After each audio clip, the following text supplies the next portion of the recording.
Voice आ रहा है सबको? हेलो। कोई अनम्यूट करके बोल सकता है? ओके, ठीक है। आइए। सो स्टार्ट करते हैं आज का सेशन। एंड थोड़ा इंटरनेट का इशू है मेरे एरिया में आज, तो मे बी अगर बीच में डिस्कनेक्ट होता है तो थोड़ा मैनेज करना पड़ेगा। आज कोई टीम में अवेलेबल भी नहीं है। सो सेशन को स्टार्ट करते हैं, ठीक है। लास्ट वीक जो हमने निफ्टी का व्यू रखा था, पिछले 2 वीक से हमने निफ्टी का व्यू साइडवेज टू बुलिश रखा है। एंड एज इट इज अभी तक साइडवेज टू बुलिश ही चल रहा है। एंड इस वीक भी ज़्यादा व्यू में अपडेट नहीं है, बट जो नई चीज़ें हुई हैं हम उनको चेक करेंगे, ठीक है। मैं एक बार स्क्रीन शेयर करता हूँ, देन अपडेट करना अगर स्क्रीन विजिबल है तो।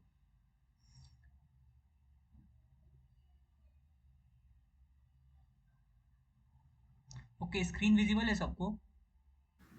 ठीक है। हाँ। सबसे पहले निफ्टी का चार्ट देखते हैं। अब इस वीक सबसे अच्छी चीज क्या हुई है? निफ्टी ने ऑल टाइम हाई मार दिया है। लाइक हम लोग कुछ टाइम पहले भी मैंने डिस्कस किया था। अगर आप ऑफिशियल चैनल पे ज्वाइन हो तो आपको याद होगा कि मैंने मैसेज डाला था कुछ दिन पहले कि निफ्टी उस particular day all time high मार सकता है। उसी दिन मैंने मैसेज डाला था, उसी दिन ऑल टाइम हाई लगा था।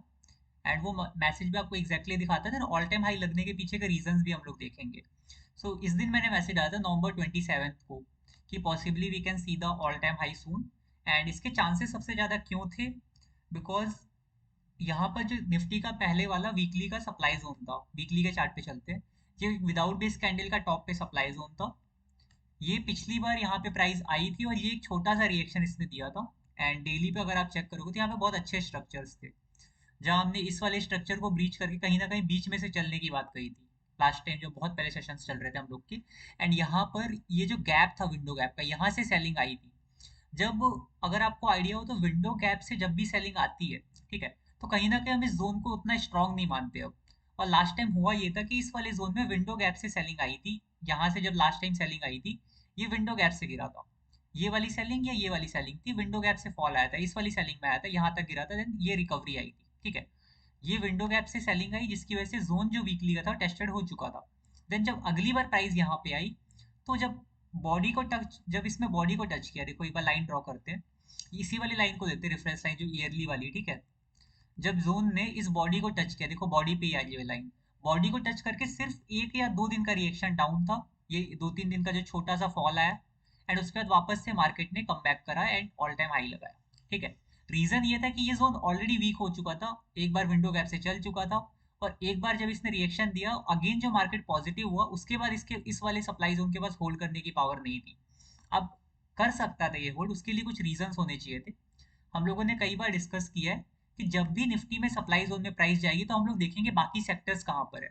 तो लास्ट वीक हमने चेक किया था, जब यहाँ पे सप्लाई जोन में प्राइस आई थी तो बाकी सेक्टर सप्लाई जोन में नहीं थे, जिसका रीजन ये था कि मार्केट फिर भी साइडवेज टू बुलिश था and market all time high लगा चुका है अब, ठीक है। एंड बाकी सेक्टर के चार्ट देखते तो ज्यादा क्लियरिटी मिलेगी हमें, ठीक है। निफ्टी के चार्ट के हिसाब से ऑल टाइम हाई अभी लग चुका है। इसका रीजन हमने डिस्कस किया था कि ऑलरेडी प्राइस टेस्टेड थी वहां पे, एंड उसके बाद ऑल टाइम हाई लगाना पॉसिबल था इस वीक का। एंड एक option chain data related reason था, वो मैं डिस्कस इधर नहीं कर पाऊंगा। निफ्टी में अगर आप चेक करोगे, बैंक निफ्टी में, ठीक है, बैंक निफ्टी में सबसे पहले हमने देखा था वीकली का एक डिमांड जोन क्रिएट हुआ था।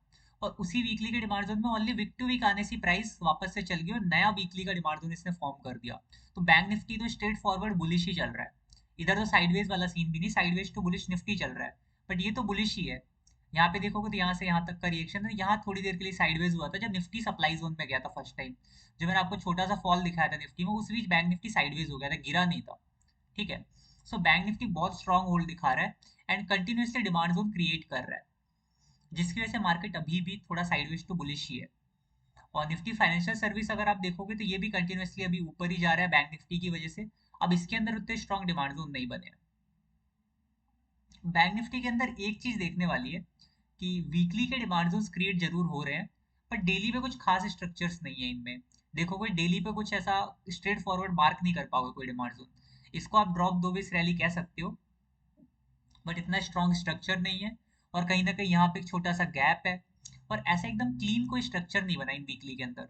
बट इतना मान के चलते कि बैंक निफ्टी अभी भी बुलिश ही है, बिकॉज दो डिमांड जोन इसने क्रिएट कर दिए, तो इतना इजिली ब्रेक नहीं होगा ये, ठीक है। अब एफएमसीजी सेक्टर देखते हैं। अब इस वीक थोड़ा सा इंटरेस्टिंग ये हुआ है कि ज्यादातर सेक्टर्स में ना वीकली के साथ साथ डेली पे एक डिमांड जोन क्रिएट हुआ है। ये एक छोटा सा डिमांड जोन है, बहुत वीक सा है, इसकी क्लोजिंग भी नहीं हो पाई, बट ये बाकी हर सेक्टर में तुम्हें दिखेगा, बाकी सेक्टर्स में भी दिखेगा ज्यादातर में। तो एफएमसीजी में मैंने इसको मार्क नहीं किया क्योंकि इसकी क्लोजिंग नहीं थी, बट यहाँ पे एक ये एरिया बना है, यहाँ पे अगर साथ में आती है सेक्टर्स में प्राइस, तो निफ्टी आपको जो हमने डिस्कस किया उधर मैसेज में, इधर मैंने लिखा था कि 24,600, ये वाला जो लेवल है 26,400 टू 600 निफ्टी जा सकता है। ये मैंने इसी वजह से लिखा था क्योंकि स्टॉक्स में, इंडेक्स में मल्टीपल डिमांड जोन्स क्रिएट हो रहे हैं। एक तो जैसे देखो एफएमसीजी का डेली का demand zone, bank Nifty continuously weekly का डिमांड जोन बना चुका है। मीडिया सेक्टर काफी टाइम से डिस्कस कर रहे हैं, डिमांड जोन में अभी तक कुछ खास रिएक्शन नहीं है। आईटी सेक्टर का देखते हैं। आईटी सेक्टर का व्यू देखोगे तो विदाउट बेस कैंडल के दो डिमांड जोन बना चुका है। अब अगर देखा जाए तो एफएमसीजी सेक्टर का डिमांड जोन भी इतना ही दूर है, कहीं ना कहीं एफएमसीजी के साथ आईटी भी डिमांड जोन में आ जाएगा, राइट। मेटल सेक्टर चेक करते हैं। मेटल सेक्टर में भी देखो ऊपर सप्लाई जोन बचा नहीं है, अभी फॉलो अप करता है ये वाला डिमांड जोन, इधर क्लोजिंग भी अच्छी है लेकिन के ऊपर है, ठीक है। यहाँ पे क्लोजिंग भी मिला और मेटल सेक्टर में भी डिमांड जोन दिखा, उससे पहले भी दो सेक्टर हमने देखे, वहां पे भी डिमांड जोन दिखा हमें, ठीक है। अब देखते हैं रियल्टी सेक्टर। रियल्टी सेक्टर देखो इकलौता ऐसा सेक्टर सेक्टर है जो कि अभी ज्यादा बुलिश नहीं दिख रहा है, डिमांड जोन में अभी आया नहीं, सप्लाई जोन से गिर रहा है, ठीक है। और कहीं ना कहीं रियल्टी सेक्टर तुम्हारा साइडवेज टू बियरिश कह लो, जैसा भी कह लो, बट इसमें हम लोग ट्रेड ऑलरेडी कर भी नहीं रहे, ठीक है। तो इसका इतना नीड भी नहीं, इसका वेटेज भी नहीं है इतना ज्यादा मार्केट में, तो इसका इतना ज्यादा फॉल आने पे भी देखो निफ्टी में कुछ फॉल नहीं आया था, इस पे इतना ज्यादा निफ्टी डिपेंड नहीं करता, बट फिर भी साइडवेज टू बियरिश मान सकते हो। पीएसयू बैंक देखते हैं। पीएसयू बैंक हमारा कुछ टाइम से साइडवेज हो रखा है, एंड वीकली पे एक डिमांड जोन यहाँ पर है, एंड डेली पे अगर आप देखोगे तो एक ये ड्रॉप बेस रैली का डिमांड जोन बना है। इसको मैंने इसलिए ड्रॉ करा, जैसा मैंने आपको भी मेंशन किया, ज्यादातर सेक्टर में ये वाला डिमांड जोन बना हुआ है, ड्रॉप बेस रैली का एक डिमांड जोन, इसलिए मैंने इसको ड्रॉ करा है। ज्यादातर चांसेस है कि सब में साथ में एंट्री मिलेगी, एंड कहीं ना कहीं निफ्टी को वही ऊपर लेके जाएगा थोड़ी देर अगर निफ्टी फंसता है तो भी। एंड उसके बाद ऑटो सेक्टर देखते हैं। ऑटो सेक्टर में देखो आसपास तो कोई डिमांड जोन नहीं है, ना कोई सप्लाई जोन बना, बट सेक्टर अभी भी साइडवेज टू बुलिश ही बना हुआ, काफी टाइम से साइडवेज है एंड ऊपर की तरफ ही जा रहा है, और सप्लाई जोन सारे ब्रीच कर चुका है already. Health care and pharma sector थोड़ा सा side slightly bearish sector, bearish में आते हैं अभी। रीजन ये है, हेल्थ केयर सेक्टर तुम्हारा drop base, rally based drop drop के इस वाले सप्लाई जोन में आ चुका है, ठीक है। अगर हेल्थ केयर सेक्टर अकेला इस सप्लाई जोन में होता तो मे बी इसको मैं इतनी वैल्यू ना देता, बट हेल्थ केयर सेक्टर के साथ साथ निफ्टी फार्मा सेक्टर भी सप्लाई जोन में गया है, सिमिलर सा सप्लाई जोन इधर भी है, drop rally based drop drop का। एंड यहाँ पर देखोगे तो ये भी सप्लाई जोन में चला गया, हेल्थ केयर सेक्टर भी, साथ में फार्मा सेक्टर भी, ठीक है। अब इसमें अच्छी चीज क्या है कि एक डिमांड जोन क्रिएट हुआ है, देखोगे तो ये ड्रॉप बेस्ड रैली का demand zone health care sector में भी बना है, फार्मा सेक्टर में भी बना है। तो अगर सेलिंग आती है तो रोकने के लिए हमारे पास एक डेली का डिमांड जोन क्रिएटेड है ऑलरेडी, ठीक है। ये ड्रॉप बेस्ड रैली का डिमांड जोन, तो ये भी हमें बता रही है कि कुछ दिन के लिए सेक्टर बियरिश होकर ये वाला एरिया जो भी रिएक्शन देगा उसके बाद मे भी वापस से बुलिश रहे थोड़ा सा। तो ये सेक्टर भी थोड़ा सा बियरिश है, बट नीचे डिमांड जोन हमारे पास है। And oil and gases check करते हैं। ऑयल एंड गैसेस में भी देखो डेली के डिमांड जोन में प्राइस आ चुकी, वीकली में ऑलरेडी है। वीकली का हमारा ये डिमांड जोन जितना स्ट्रांग नहीं है, पर डेली का डिमांड जोन ठीक ठाक सा बना है, जैसा बाकी सेक्टर में बना है, ठीक है। एक बार इसको जूम कर लेता हूँ मैं, जिससे बार बार मुझे चार्ट स्विच ना करना पड़े।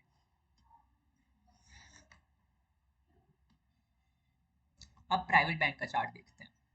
प्राइवेट बैंक का चार्ट अगर आप देखोगे तो प्राइवेट बैंक के चार्ट में आपके पास वीकली के डिमांड जोन बना हुआ है, वीकली के साथ साथ डेली पे कुछ नहीं है, तो थोड़ा थोड़ा निफ्टी बैंक जैसा ही दिख रहा है आपको चार्ट, ठीक है। कंजम्पशन सेक्टर देखोगे तो कंजम्पशन सेक्टर में कुछ ऐसा साइडवेज व्यू है, कोई मतलब बुलिश बियरिश व्यू नहीं है इसके अंदर, बीच में प्राइस है, बीच में से चल रही है, ना किसी डिमांड जोन को टच किया ना किसी सप्लाई जोन को टच किया, तो इसके अंदर हम लोग न्यूट्रल रहते हैं। कंज्यूमर ड्यूरेबिलिटीज को देखोगे तो अभी नीचे जरूर है, बट वीकली के टेस्टेड डिमांड जोन में कब से घूम रहा है, फ्रेश स्ट्रक्चर कोई आसपास है नहीं, तो कोई क्लियर व्यू नहीं है इसका अभी भी। बट हाँ वीकली कॉन्साइडिंग डेली के सप्लाई जोन से गिरता, अगर थोड़ा ऊपर आके गिरता तो अभी के लिए थोड़ा न्यूट्रल मान के चलते हैं इसको। और निफ्टी इंफ्रा का चार्ट देखते हैं अब। निफ्टी इंफ्रा में भी देखो वही ड्रॉप बेस्ड रैली का डिमांड जोन क्रिएट हुआ है। एंड निफ्टी एनर्जी अगर हम लोग चेक करें तो यहाँ पे भी देखो ड्रॉप बेस्ड रैली का डिमांड जोन क्रिएटेड है। अब अगर आपने नोटिस किया हो तो समथिंग 7-8 सेक्टर ऐसे हैं जिनके अंदर ये ड्रॉप बेस्ड रैली का डिमांड जोन क्रिएटेड है, जिसमें से ऑयल एंड गैसेस और एनर्जी सेक्टर में तो एंट्री भी मिल चुकी है, ठीक है।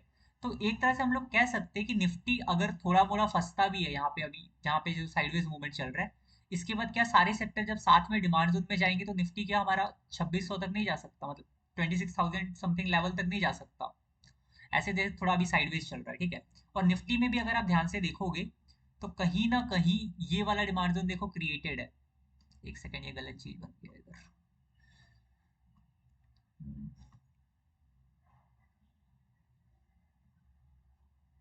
ये ड्राइंग कहाँ से हटेगी अब। वेल टच, इसका नाम क्या है, ये रहा। ओके, सो निफ्टी में भी अगर आप नोटिस करोगे तो ड्रॉप बेस्ड रैली जैसा एक डिमांड जोन यहाँ पे क्रिएट हुआ है, ठीक है। ये वाली लाइन में डिलीट कर देता हूँ थोड़ी सी। हम्म, पर हो पाए तो।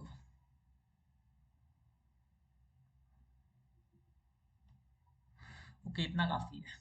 सो निफ्टी में अगर आप देख रहे हो ड्रॉप बेस्ड रैली का सेम डिमांड जोन निफ्टी के अंदर भी है। तो अगर थोड़ा सा निफ्टी में फॉल आता है तो निफ्टी भी साथ में डिमांड जोन में आएगा। तो अब हम लोग कह सकते हैं कि मार्केट में कुछ टाइम तो बाइंग में मार्केट सस्टेन करेगा ऑल टाइम हाई पे अभी, बिकॉज हर सेक्टर में डेली का डिमांड जोन इस तरह सा क्रिएट हुआ है। जब तक ये डिमांड जोन ब्रीच नहीं होता तब तक व्यू अभी भी साइडवेज टू बुलिश ही बना हुआ है। ज्यादातर चांसेस अभी निफ्टी कुछ टाइम बुलिश रहे। रीजन ये है कि ऑप्शन चेन का भी डेटा एक बार मैं आपको दिखाऊंगा आज।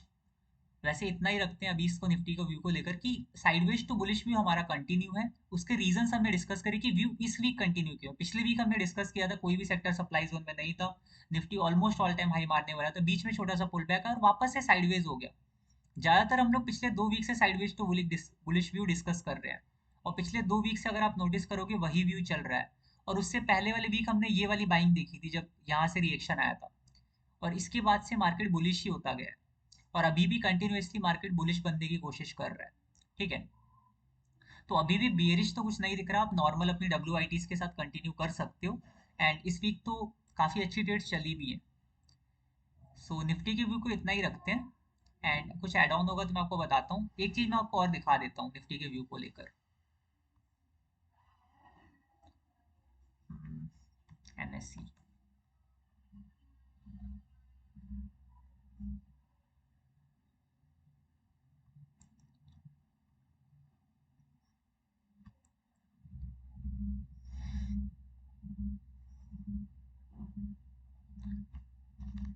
आप सब लोग को शायद बेसिक आइडिया होगा ऑप्शन चेन का, बस वो बेसिक सा एनालिसिस दिखाना है मुझे आपको। अगर आप इस ऑप्शन चेन को नोटिस करोगे, ठीक है, कॉल राइटर्स का मतलब या कॉल्स की साइड जो पोजीशन है, कॉल राइटर्स का मतलब समझ लो रेजिस्टेंस है, पुट राइटर्स का मतलब समझ के रखो सपोर्ट है, ठीक है। तो ये जो लेवल्स है तुम्हारे 26,200 से नीचे के जो लेवल्स हैं, ठीक है, यहाँ पे आपके सपोर्ट बनेंगे, इसके ऊपर के लेवल में रेजिस्टेंस है। अब यहाँ पे देखना कितने ज्यादा ओ आई, यहाँ पे ओ आई डेटा देखना कितना ज्यादा है, ठीक है। अब ये वाला डेटा अगर आप नोटिस करोगे तो मार्केट को होल्ड करने के लिए समथिंग यहाँ पे काफी हैवी पोजीशंस क्रिएट कर रखी हैं लोगों ने, यहाँ से लेके यहाँ तक, ठीक है। और ये नोटिस करोगे तो ये वाला एरिया तो 26,000 वाला एरिया तो इजिली ब्रीच होगा ही नहीं। समथिंग 2 लाख और 47,000 का। अब ये डेटा देखो बहुत फ्रिक्वेंटली चेंज होता है, इस पर इतना रिलाई नहीं कर सकते। बट ये पूरे वीक का डेटा, ट्यूसडे तक तो ये रुकेगा ही एटलीस्ट इसी तरह का, मतलब थोड़ा मूवमेंट चलेगा। निफ्टी क्या है कि बहुत स्ट्रॉन्ग सपोर्ट से लेकर बहुत स्ट्रॉन्ग रेजिस्टेंस के बीच में घूमता है। तो 26,400 और एक ये 26,600, ये काफी स्ट्रॉन्ग एज अ रेजिस्टेंस काम कर रहा है। और ये वाला एरिया एज अ सपोर्ट काम कर रहा है अभी। तो ट्यूसडे तक जो मार्केट है ना कहीं इन वाले एरियाज के बीच में घूमेगा। इसलिए मैंने बोला कि 400 वाली रेंज और 600 वाली रेंज टच करने की पॉसिबिलिटी है। अब अगर ये डेटा अगर आप देखोगे तो ये थोड़ा फ्रिक्वेंटली चेंज होता है। बट अगर मैं प्राइस एक्शन का डेटा देखूं तो मुझे दिख रहा है कि थोड़ा सा अगर पुश भी करा नीचे यहाँ पर तो 26,000 के आसपास निफ्टी इस डिमांड जोन में आ जाएगा, ठीक है। जब इस डिमांड जोन में जाएगा निफ्टी तब इसमें से ऊपर रिएक्शन आने के इसके वापस चांसेस बनेंगे। और जो हमने डिस्कशन किया कि 24,600 का लेवल पॉसिबल है, वो लेवल आपको पॉसिबल दिखेगा वहां पे फिर निफ्टी में। तो कुछ टाइम के लिए अभी भी निफ्टी बुलिश ही बना हुआ है, तो आप नॉर्मल ट्रेड्स के साथ अभी कंटिन्यू कर सकते हो, ठीक है। अभी ऑप्शन चेन वाले को मैं इतना डीप में डिस्कस नहीं करूंगा, बस थोड़ा बताना चाह रहे थे कि हैवी पोजीशन नीचे बनी हुई है तो इतनी जल्दी मार्केट में फॉल अभी नहीं आएगा। इस वीक तो एटलीस्ट ट्यूसडे तक तो ना के बराबर चांसेस है कि एग्रेसिव फॉल मिले। ट्यूसडे को बहुत वॉलेटाइल मूवमेंट होता है एक्सपायरी की वजह से, वरना ट्यूसडे तक तो आपको इसमें फॉल देखने को नहीं मिलेगा ज़्यादा। एंड बाइंग की तरफ आप देख सकते हो उतनी हैवी पोजीशंस हैं। इधर भी देखोगे तो अभी आपको दिख रहा है कम क्वांटिटी है। बट एक बार जब निफ्टी ऊपर जाना स्टार्ट करेगा ये बहुत जल्दी चेंज होता है डेटा।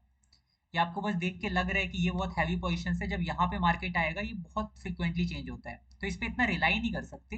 बस इसको देख के थोड़ा आइडिया लग रहा है कि मार्केट अभी साइडवेज टू बुलिश ही रहेगा।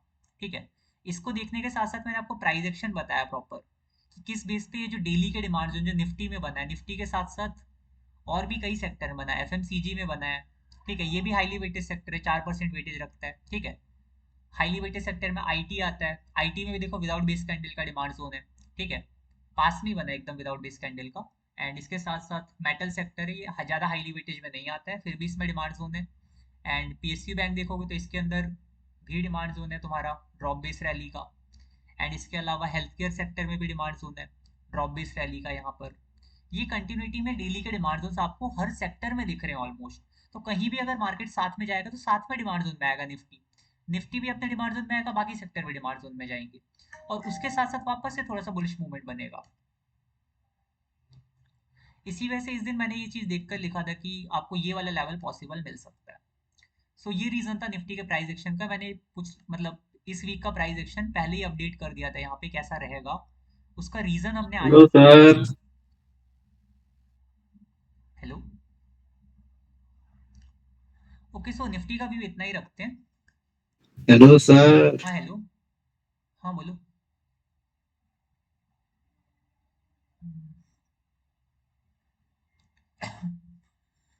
ओके, सो निफ्टी के व्यू में किसी को डाउट है? वो ऑप्शन चेन वाला रिमूव भी कर दो, तो प्राइस एक्शन वाइज तो किसी को डाउट नहीं है ना? Any reactions? अगर क्लियर है तो थम्स अप वगैरह कुछ क्रिएट करता हूँ। Continuous that guy came to waste. Okay okay, नहीं वो उसकी वजह से रुके नहीं थे हम लोग। बस वो मैं पूछना चाहता, कोई डाउट तो नहीं, बिकॉज एक फ्लो में चलते हैं तो बीच बीच में रुक के पूछ लेना चाहिए। ठीक है। नहीं नहीं, कोई डर नहीं। ठीक है, सो स्टार्ट करते हैं। अभी हम लोग डिस्कस करते हैं पहले स्टॉक्स को, देन लास्ट में हम लोग अपनी स्ट्रेटजी डिस्कस करेंगे। आपने कुछ लोगों ने शायद रीसेंट वीडियो देखा होगा स्ट्रेटजी का, ज़्यादातर लोगों ने नहीं देखा होगा बिकॉज इतना टाइम नहीं मिला। सो देखते हैं इस वीक का ट्रेड कैसा रहा। इस वीक अगर देखोगे तो बहुत अच्छा चला, लाइक ऑटोजोनिक्स पे जो लोग अभी अपडेटेड है उन्होंने नोटिस किया हो तो इस वीक हमको ऑलमोस्ट 10 से 12 एंट्री मिली थी, 13 स्टॉक्स में एंट्री मिला। ठीक है, जिसमें से 12 स्टॉक्स में अच्छा रिएक्शन चल रहा है एंड एक स्टॉक में स्टॉप लॉस लगा है। पिछले वीक थोड़ा एक्यूरेसी डाउन आया था बिकॉज मार्केट भी थोड़ा अचानक से फॉल आया था सडनली। अगर आपने नोटिस किया हो निफ्टी में, ये 2-3 दिन का फॉल आया था, इसमें कई स्टॉप लॉस लगे थे। निफ्टी का एक बार चार्ट ओपन होने देते हैं। ये जो 2-3 दिन का फॉल आया था सडन, इसमें लगे थे 2-3 स्टॉप लॉसेस। उसकी वजह से पिछली वीक समथिंग 2 टारगेट्स थे और 6 मतलब 4 स्टॉप लॉस थे। बट इस वीक अगर आप देखोगे तो मार्केट थोड़ा सा बुलिश ही रहा है, साइडवेज टू बुलिश ही है। एंड यहाँ पर जितने भी ट्रेड्स हैं 13 ट्रेड्स हम लोग डिस्कस करेंगे ऊपर के जल्दी जल्दी। एंड इसमें से एक स्टॉक आपको याद होगा लास्ट वीक हमने डिस्कस किया था आईएसएफटी, इसमें वाईआईटी ट्रेड थी, यहाँ पे मैंने मंथली में अपडेट किया था। बट ईयरली कंसाइडिंग मंथली का जोन था, जिसमें मंथली एज अ हमने एग्जीक्यूशन कंसिडर किया था। जो लोग लास्ट सेशंस में होंगे उनको याद होगा ये चीज। फिर भी स्टॉक को हम लोग डिस्कस कर लेंगे अभी। स्टार्टिंग से देखते हैं स्टॉक्स को। ठीक है, सो सबसे पहला स्टॉक है रेलटेल। ठीक है, रेलटेल हमने 6 नवंबर को अपडेट किया था। रेलटेल का चार्ट डिस्कस करते हैं। इसमें I think W I T trade था। हाँ, रेलटेल में देखो पिछले वीक ही रिएक्शन आ चुका था, अभी तो ये नीचे आ चुका है। ठीक है, इसमें हुआ क्या था, आपके इस वाली वीकली के डिमांड जोन में आई थी एंट्री, वीकली कंसाइडिंग डेली का प्रॉपर डिमांड जोन था। उसके बाद इसने अच्छा खासा रिएक्शन दिया, देन नीचे आके इसको स्टॉप लॉस भी हिट कर दिया। और वैसे आप देखो कितना परसेंट रिएक्शन है, कितना मतलब 1:2 कितना है, तो समथिंग 1:1.95 गया था। और जो हम लोग ट्रेलिंग मेथड यूज करते हैं उसके अकॉर्डिंग 1:1 पे हम लोग ट्रेलिंग स्टार्ट कर देते हैं। जैसे ही आपका 1:1 हिट होता है, जो कि इजिली हिट हो गया था, उसके बाद 1:2 आपका टारगेट बनता है, 1:1 आपका स्टॉप लॉस बनता है। तो इसमें भी हम लोग स्टॉप लॉस पे तो नहीं निकले, एटलीस्ट 1:1 या समथिंग। जिन लोगों ने मतलब 1:2 ही रखा होगा टारगेट, उन्होंने कोस्ट टू कोस्ट कट किया होगा, राइट। बाकी नॉर्मल 1:1 के हिसाब से आप इतना बुक कर पाते हैं इसमें। ठीक है, उसके बाद अगर 1:2 हिट करता तो 1:2 भी बुक कर सकते थे। देन सेकंड स्टॉक है रैलिस।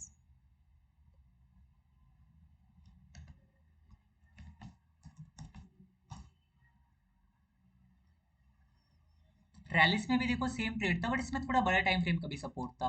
इसमें मंथली का भी सपोर्ट आपको मिला था। ठीक है, मंथली का हमारे पास ये डिमांड जोन था।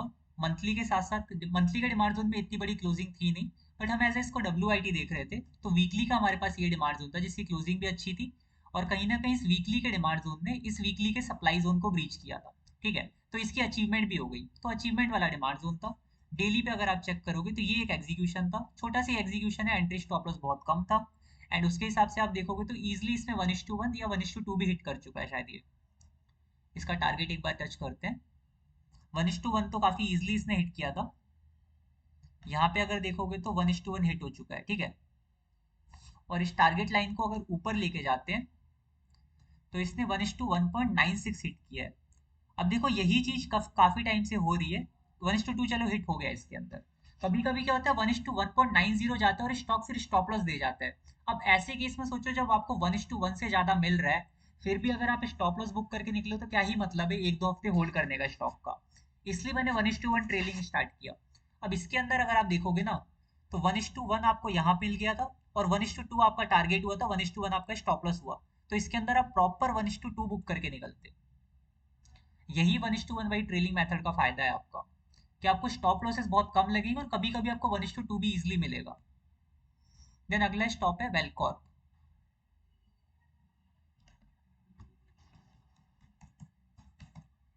वेलकॉर्प आपका WID ट्रेड था। ओके, इसमें भी मंथली का सपोर्ट है। मंथली का हमारे पास ये डिमांड जोन है, और कहीं ना कहीं मंथली के डिमांड जोन ने क्लोजिंग अभी तक ऑल टाइम हाई तो नहीं दी है। ऑल टाइम हाई देता तो और अच्छा होता है ये डिमांड जोन। एंड वीकली अगर आप चेक करोगे तो वीकली का ये 3 बेस ड्रॉप 3 बेस रैली का डिमांड जोन है। एंड वीकली का एक सप्लाई जोन क्रिएट कर दिया था इसने। तो इसमें जल्दी बुक करना तो ऑब्वियस सी बात है। एंड उसके साथ साथ अगर आप एंट्री देखोगे तो ये आपकी एंट्री थी ड्रॉप बेस रैली की। और इसमें आप देखोगे तो इसमें भी 1:1 मिनिमम हिट हुआ ही होगा। ये देखो 1.79 गया है, ऊपर से देखो 1:2 हिट हुआ है। पर इसके अंदर अगर हम लोग 1:1 ट्रेलिंग करते तो मे बी हम लोग 1:1 पे निकल जाते, बिकॉज ये कैंडल जो है ये नीचे आई थी जिसकी वजह से हमें 1:1 पे बुक करना पड़ता ट्रेड। बिकॉज 1:1 हमारे स्टॉप लॉस हो चुका है अब रनिंग मार्केट में ही। तो इसके अंदर हम लोग अपना ट्रेलिंग मेथड से 1:1 बुक कर पाते, यहाँ तक हम लोग नहीं जाते 1:2 तक। एंड अगला स्टॉक देखते हैं, क्यू पावर। इसमें स्टॉप लॉस लगा है तो इसको भी डिस्कस करेंगे।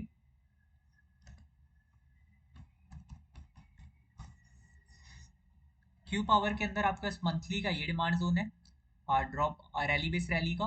मंथली के साथ साथ वीकली का अगर आप चेक करोगे तो ड्रॉप 4 बेस रैली का डिमांड जोन है। एंड डेली पे हमारे पास एक ड्रॉप 2 बेस रैली का डिमांड जोन था। अब इसमें मंथली के साथ अगर आप वीकली पे चेक करोगे तो ट्रेंड आपका नहीं पता चल रहा मुझे, बिकॉज अभी 50 SMA इसके अंदर आया ही नहीं है। एंड इसके अलावा अगर आप डेली पे चेक करोगे तो डेली पे आपका डाउन ट्रेंड चल रहा है। वैसे अगर स्टॉक में देखा जाए तो ऐसी कोई कमी नहीं थी ट्रेड ना करने के लिए। अगर ट्रेंड मुझे पता चलता वीकली पे डाउन तो मे बी इसको मैं अवॉइड करता। बट अभी मुझे ट्रेंड नहीं पता चल रहा था, इस ट्रेड को आप कर सकते थे, बट आपको स्टॉप लॉस बुक करके निकलना पड़ता। ठीक है, ऐसी कोई रिजेक्शन के लिए अगर रीजन आप ढूंढना चाहोगे तो वैसा रीजन नहीं है। बिकॉज इस वाले डिमांड जोन ने कहीं ना कहीं इसको ऑल टाइम हाई भी दिया था, तो ट्रेड करना तो बनता था, but stop loss proper book करना, इसमें आपका लाइक स्टॉप लॉस बुक करके निकलना था। ऐसा कोई रीजन मुझे नहीं दिख रहा जिसकी वजह से डायरेक्ट ट्रेड को रिजेक्ट किया जाए। देन अशोक ली को देखते हैं, इसको चलो चेक नहीं करेंगे बिकॉज ये लोकेशन पे ही चल गया था, इसने एंट्री दी ही नहीं है। एक बार मैं आपको बस इसका चार्ट दिखा देता हूँ।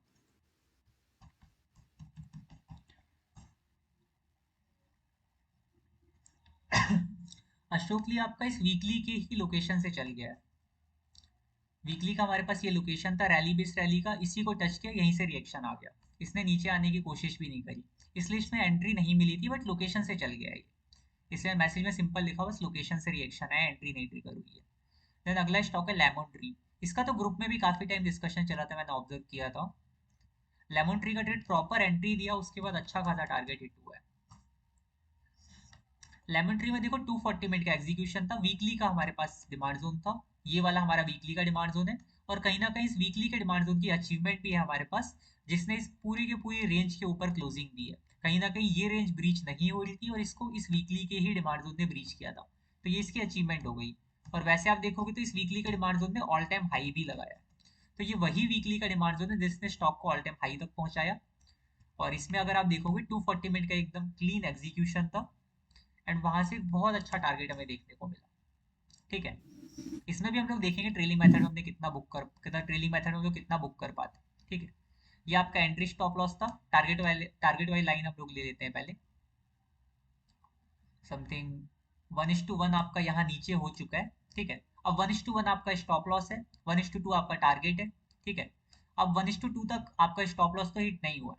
ठीक है, 1:2 तक भी आपका स्टॉप लॉस हिट नहीं हुआ, 1:2 आपका हो चुका है। अब 1:3 आपका टारगेट है, 1:2 आपका स्टॉप लॉस है, राइट। और 1:3 भी आपको सिंगल डे मिला है, 1:3.31 चल रहा है, 1:3 आपका टारगेट हो चुका है कहीं ना कहीं। ठीक है, यहाँ आपका 1:3 है, ये आपका टारगेट हो चुका है। और 1:3 ऊपर जाने के बाद देखो स्टॉक थोड़ा नीचे आया है, तो 1:3 पे आप इसको बुक करते। मतलब ये स्टॉक जो आपको ट्रेलिंग मेथड में 1:3 का रिटर्न दे के जाता, लेमन ट्री की ट्रेड में आपको 1:3 मिलता। ठीक है, देखो यही फायदा है ट्रेलिंग मेथड का कि आपको इजिली प्रॉफिट मिल जा रहा है, 1:3 भी मिलेगा अच्छे स्टॉक में, 1:2 भी मिलेगा, 1:1 भी मिलेगा, हमारा ट्रेड फंसेगा भी नहीं ज्यादा। अब इसमें न्यूलैंड लैब देखते हैं अगला स्टॉक। न्यूलैंड लैब, इसमें भी 240 मिनट का एग्जीक्यूशन था। वीकली का हमारे पास डिमांड जोन है, वीकली के डिमांड जोन ने कहीं ना कहीं ऑल टाइम हाई लगाया बट क्लोजिंग नहीं दे पाया था। क्लोजिंग देता तो बहुत अच्छा रहता, बट क्लोजिंग इसमें नहीं लग पाई थी। ठीक है, और डेली पे अगर आप इसका चार्ट देखोगे तो डेली पे कुछ ऐसा दिख रहा है, सेलिंग प्रेशर आपको दिख रहा है कम है, तो ट्रेड हम लोग फॉलो कर सकते हैं, सेलिंग प्रेशर भी ज्यादा नहीं है, ट्रेंड भी आपका अप है डेली पे। डब्ल्यू के लिए ट्रेंड भी फेवर कर रहा है, डिमांड जोन भी ठीक ठाक है। एंड 240 मिनट का अगर हम लोग एग्जीक्यूशन देखते हैं, तो 240 मिनट का हमारे पास दो एग्जीक्यूशन थे। अब देखो एक तो ये ऊपर एग्जीक्यूशन था, एक नीचे था। अब दोनों एग्जीक्यूशन को अगर हम लोग देखें तो ऊपर हम लोग 50% ऐड कर सकते हैं, नीचे हम लोग 50% ऐड कर सकते हैं, राइट। अगर ऊपर के 50% वाले लेवल से चल जाता है तो मैं स्टॉप लॉस यहाँ रख के इसके हिसाब से ट्रेलिंग करूंगा, और अगर नीचे के लेवल पे आता है तो मैं नीचे 50% ऐड करूंगा, 50% पे इंजॉय करेंगे अगर ऊपर से चलता है तो, जैसा हमने ट्रेलिंग मेथड में पढ़ा है अपने। ठीक है, यहाँ पे हम लोग रख सकते हैं अभी स्टॉप लॉस क्योंकि ऊपर से चल चुका है, और 1:1 आपका हिट हो गया था यहाँ पर। ठीक है, और 1:1 पे आपको बुक करके निकल जाना था, उसके बाद ये फंसा है, उसके बाद आपका शायद 1:2 भी हिट हुआ, बट यहाँ पे हमको 1:1 पे बुक करके निकल जाना था। ठीक है, सो ये स्टॉक आपका भी निकाल चुका है, और नीचे अगर अब एंट्री मिलती है तो अब हम इसको नहीं लेंगे बिकॉज ऊपर से एक बार चल चुका है, तो मैं नीचे ओरिजिन पे ट्रेड नहीं करना प्रीफर करता हूँ। आपको पर्सनली करना है तो छोटे रिस्क के साथ आप कर सकते हो, बट मैं पर्सनली प्रीफर करता हूँ एक बार लोकेशन टेस्टेड है तो टेस्टेड है, फिर हमें फ्रेश डिमांड तो नहीं ढूंढना, जब हमारे पास इतने ऑप्शंस अवेलेबल है तो फ्रेश ट्रेड के लिए जाना चाहिए। ठीक है, अगला स्टॉक है नॉर्थ आर्क।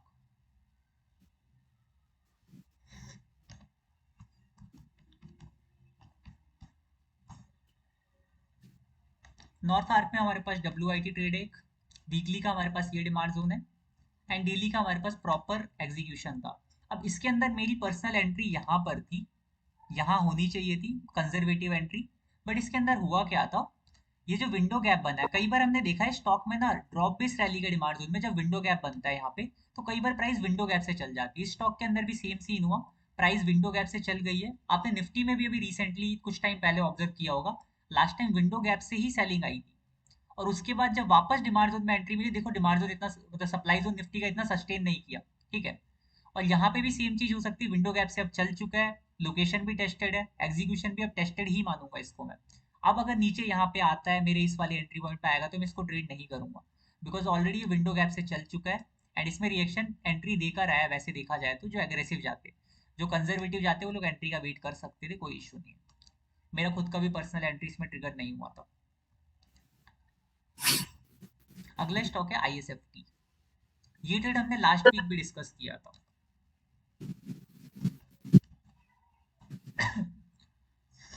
ISFT में हमारे पास ईयरली का डिमांड जोन है, ड्रॉप बेस रैली का, हाफ ईयरली का डिमांड जोन है यहाँ पे आपके पास, 3 बेस कैंडल है, देन रैली, ड्रॉप 3 बेस या 4 बेस रैली जैसा भी आप मानो इसको, एंड क्वार्टरली अगर आप देखोगे तो क्वार्टरली का भी डिमांड जोन हमारे पास एग्जिस्ट करता है, ये वाला एरिया देखो ब्रीच हो चुका है, बट बॉटम में एक ये ड्रॉप 3 बेस रैली का डिमांड जोन है।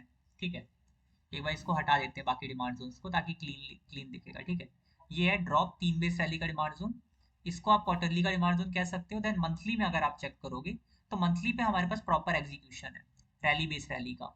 अब सोचो ईयरली इनकम ट्रेड के लिए हमें एग्जीक्यूशन कौन सा टाइम फ्रेम चाहिए होता है, मंथली, है ना, तो मंथली का एग्जीक्यूशन हमारे पास अवेलेबल है। ठीक है, तो वहीं पे एंट्री मिली थी, यहाँ डेली का चार्ट अगर आप देखोगे तो ये एंट्री मिली, उसके बाद प्रॉपर 15% का रिएक्शन दिया स्टॉक ने। ठीक है, तो ये YIT ट्रेड रनिंग है, इसको आप होल्ड कर सकते हो, इसमें ट्रेलिंग जरूर करना, बिकॉज ये स्टॉक देख रहे हो सिंगल डे इस तरह जाके नीचे भी आता है, तो अगर आपको इतना प्रॉफिट मिल रहा है सिंगल एक दो दिन में, तो इसको एटलीस्ट बुक करो ट्रेल करके, ठीक है। अब इसका तो 1:1 नहीं हुआ मंथली के जोन के हिसाब से, बट इसमें रिएक्शन बहुत अच्छा है। तो अगर आपको सिंगल डे इतना अच्छा रिएक्शन मिल रहा है, तो आप इसमें ट्रेलिंग चालू कर दो, जब भी अगर नीचे आता है इसको बुक कर लो। इसका मैंने बुक करने को क्यों बोला, बिकॉज इन्वेस्टमेंट लायक ये स्टॉक इतना अच्छा नहीं है। इसके अंदर थोड़ा इलिक्विड सा चार्ट था यहाँ पर, जहाँ तक मुझे इसमें याद है छोटा सा इलिक्विड चार्ट था पीछे, ये देखो। ये पूरा एरिया ना इलिक्विड है। जब ये ईयरली का डिमांड जोन क्रिएट हो, उस टाइम पे स्टॉक सर्किट मार रहा था। इसकी वजह से मैंने स्टार्ट में सोचा कि थोड़ा सा जल्दी बुक कर सकते हैं प्रॉफिट। जिन्होंने भी लिया हो इसमें ट्रेलिंग जरूर करना, इसमें फंसाना मत। स्टॉक थोड़ा इलिक्विड भी है पीछे साइड, अभी लिक्विड चार्ट है तो अभी ट्रेड कर सकते हैं। पर पीछे इलिक्विड रहा इस टाइम पे चार्ट, इसकी वजह से डिमांड जोन के अंदर मुझे कोई बेटर एग्जीक्यूशन डेली पे नहीं मिला।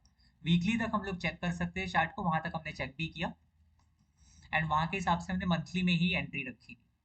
जो एंट्री टच हुई सिंगल डे ही बहुत अच्छा रिएक्शन मिला, सिंगल एक दो दिन में, ठीक है। अगला स्टॉक है हमारा थेमिस मेडिकेयर। ये स्टॉक भी बहुत अच्छा चला था।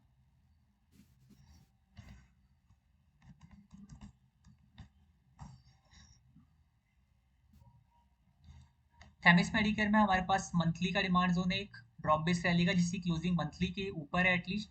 बट मंथली का इस ड्रॉप 3 बेस 4 बेस ड्रॉप जो भी है इस वाले सप्लाई जोन के ऊपर नहीं जा पाया था।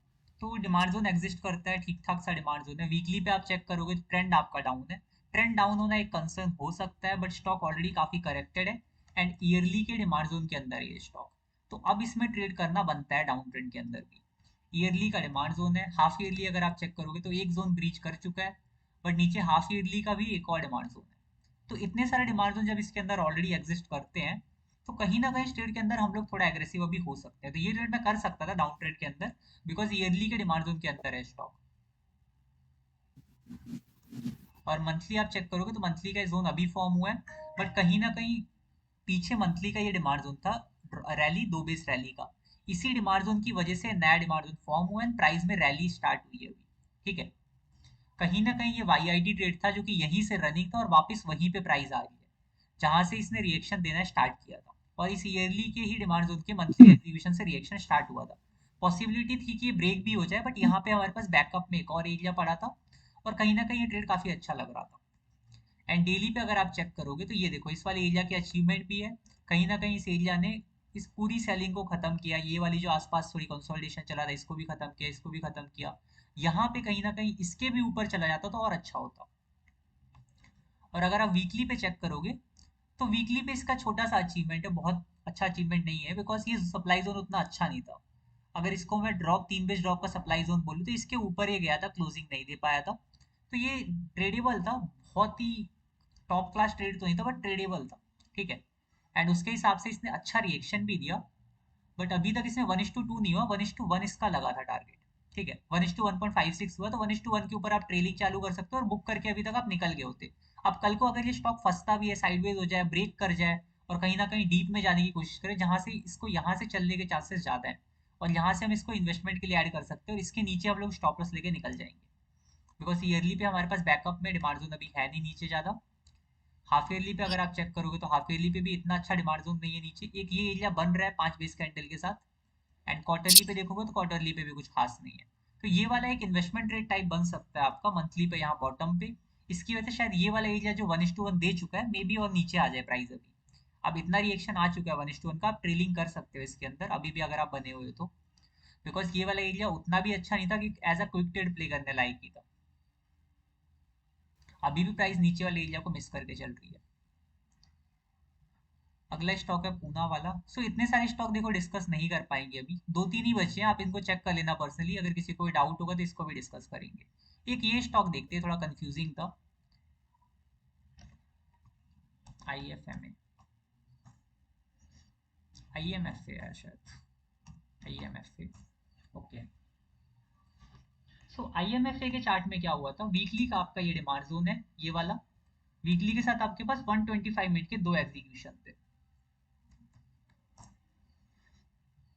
ट्रेंड आपका अभी भी अप ही है, और इसमें दो एग्जीक्यूशन में भी विंडो गैप से आपकी प्राइस चल रही थी, ठीक है। एक ऊपर वाले एग्जीक्यूशन पे हम लोग 50% ऐड करने वाले थे, नीचे वाले पे 50%, जो हमने लेवल लेवल और द लेवल पढ़ा कि अगर हमें 40,000 लगाने हैं तो हम लोग 20,000 इस ऊपर वाले पे लगा देंगे, 20,000 नीचे वाले पे लगाएंगे। पहले हम लोग सिंपल कैलकुलेशन करेंगे एंट्री स्टॉप लॉस का, उसके हिसाब से डिसाइड करेंगे। एंड दोनों क्वांटिटी को बराबर पार्ट में डिवाइड करके ऊपर और नीचे हम लोग ऐड कर सकते हैं, ठीक है। तो ये वाला हम लोग का ऊपर वाले में एंट्री मिली और कहीं ना कहीं ऊपर वाले से चल चुका है, तो इसके अंदर अच्छा टारगेट हो चुका है। इसमें कंफ्यूजन क्या था, दरअसल ये स्टॉक हमने 25 को फिल्टर कर लिया था, बट टीम स्पीक में हमने इस दिन ऐड किया था, 26 या 27 को यहाँ पे ऐड किया था। ये उस टाइम पे हमसे मिस आउट हो गया था ऐड करने के लिए, बट यहाँ पे हमने ऐड कर दिया था इस डेट को। और यहाँ से भी अच्छा रिएक्शन इसके अंदर देखने को मिला है। एंट्री आपकी यहीं पे ट्रिगर हुई थी इस ग्रीन कैंडल के अंदर, ठीक है।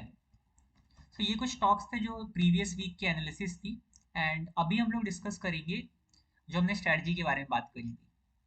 सो अभी तक सबको क्लियर है? और सर ये लेमन ट्री वाला sir, execution time frame sir, वो थोड़ा सा कंफ्यूजन लग रहा था। लेमन ट्री में, लेमन जी ट्री का सर, ट्रेड तो एकदम क्लियर था जहाँ तक मुझे लग रहा है। एग्जीक्यूशन टाइम फ्रेम सर थोड़ा एक समझ में सेकेंड, नहीं आ रहा, ऊपर नीचे दिया हुआ है। देखते हैं। ये वीकली का टाइम फ्रेम है ना। जी। एग्जीक्यूशन आपका 240 मिनट पे था, राइट। 240 मिनट पे देखो आपका, एक बार इसको पीछे का भी चार्ट ले लेते हैं। चार्ट लोड होने देते हैं, पुराना चार्ट भी आ जाएगा।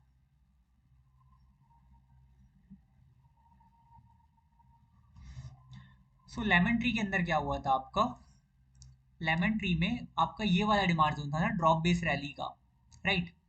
और कई लोगों ने जी एंट्री थोड़ी यहाँ रखी होगी इसमें शायद, जी जी, वही राइट। कंफ्यूजन। थोड़ा सा एंट्री मिस हुआ होगा। इसके अंदर हुआ क्या था, ये जो बीच का आपका गैप बना था, विंडो गैप है ना ये, हाँ ड्रॉप बेस हाँ। रैली में। तो इसके अंदर क्या वो- होता, आप एंट्री थोड़ी एग्रेसिव रख सकते थे। इवन मेरी एंट्री इसमें जी एग्रेसिव जी थी, ठीक। मतलब मैंने पर्सनली एंटर नहीं करा, बट मेरी एंट्री यहीं पड़ी हुई थी इसमें। इसमें हुआ क्या था, विंडो गैप देख के अब मुझे स्टॉक अच्छा लगा, इसलिए मैंने एंट्री एग्रेसिव रखा था, इसके अंदर कंजर्वेटिव नहीं रखा था। विंडो गैप को ठीक कंसिडर किया था और एंट्री विंडो गैप में रखी थी। और ये विंडो गैप से ही चला है। ठीक, क्लियर हो गया सर। प्रॉपर डिमांड जोन को टच नहीं किया, विंडो गैप से चल गया था। आई थिंक मैंने लिखा होगा मैसेज में इसमें, लेमन ट्री सर वाले में। एक चीज सर, ये जो आप सर 365 डेज का सर पीछे का चार्ट दिखा रहे हैं सर, वो हमसे होता ही नहीं है। अच्छा, वो सर कहाँ से 245 आता डेज है? पे होता है, एक सेकंड में बता देता हूँ। लेमन ट्री में देखो मैंने लिखा है। अच्छा, जी एक जी जी, सेकंड, हम विंडो वो गैप कंफर्म हो देखने गया दो सर, उसका मुझे। दिक्कत नहीं है।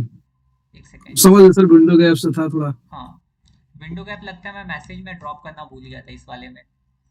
हाँ। वैसे विंडो गैप मेंशन रहता है ज़्यादातर में। यहाँ सर्च बार है ना ऊपर, इस पे आपको लिखना है 365D, देन एंटर, तो आपका चार्ट पुराना लोड हो अच्छा, जाएगा। ठीक है, ओके सर।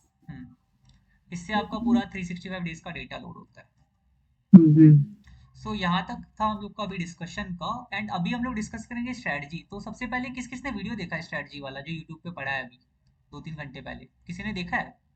जी सर, देख लीजिए। अच्छा, देख लिया आपने। जी ये सर। श्रेयस ने भी देखा है। ओके, सो उसको डिस्कस करते हैं। वो वीडियो थोड़ी सी इनकम्प्लीट थी, उसमें एक दो चीजें मैंने मेंशन नहीं करी थी, ठीक है। कोई नहीं, जिसने नहीं देखा स्ट्रेटजी में स्टार्टिंग से डिस्कस कर रहा हूँ। एक बार के लिए ट्रेडिंग भी ओपन करते हैं। अभी शेयर खान का नीड नहीं है। मैंने काफ़ी कैलकुलेशंस करी हैं इस चीज़ के लिए, और थोड़ा नोट डाउन है वो कैलकुलेशंस। मेरी भी मैथ थोड़ी वीक है, इसलिए कैलकुलेटर लेंगे, थोड़ा कैलकुलेट करेंगे, बट ज़्यादातर कैलकुलेशन मैंने ऑलरेडी कर रखी है, ठीक है।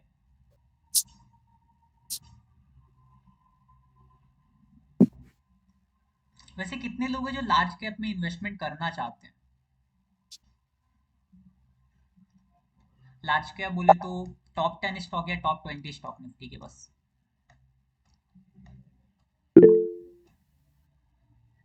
ओके, एक ही इंसान को करना है इन्वेस्टमेंट लार्ज कैप में?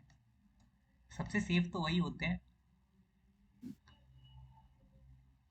चलो कोई नहीं।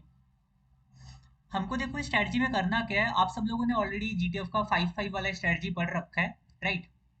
सब लोगों ने पढ़ रखा है ना, 5-5 वाला स्ट्रेटजी, 5-5 पॉइंट्स वाला, ठीक है। तो 5-5 पॉइंट्स वाले स्ट्रेटजी में कुछ ऑलरेडी कुछ फ्लॉज थे, उसकी वजह से मैंने थोड़ा सा अपग्रेड करके इसको देखा कि मैं हम लोग कैसे लार्ज कैप में इसको कर सकते हैं, ठीक है। लाइक मान लो, अगर हमें एच बैंक में इन्वेस्ट करना है या आईसीआईसीआई बैंक में इन्वेस्ट करना है, ठीक है। सिंपल सा स्ट्रेटजी, आप करंट मार्केट प्राइस में पिक कर सकते हो, ठीक है। जो भी प्राइस चल रही है, तो हम लोग चार्ट लेंगे आईसीआईसीआई बैंक का एग्जांपल। एंड आईसीआईसीआई बैंक की करंट प्राइस समथिंग 15,000 के अराउंड चल रही है, 1500 के अराउंड चल रही है, ठीक है। तो जो भी स्टॉक की प्राइस आपकी 1500 है, उसमें हम लोग पर 75 रुपीज के माइनस होने पर या प्लस होने पे ऐड करेंगे क्वांटिटी, ठीक है। डिपेंड करता है आप कितना फंड रखते हो, उसके बेस पे आपको 10 के 20 के 30 के आपको जितना भी ऐड करना है उसके बेस पे हम लोग ऐड करेंगे, ठीक है। मैं 20 के हिसाब से आपको समझा रहा हूँ, ठीक है। एंड इसके अलावा अगर स्टॉक की प्राइस आपकी समथिंग 1000 है, तो 1000 में आप पर 50 रुपीज के मूवमेंट पे 20 के का फंड ऐड करेंगे, ठीक है।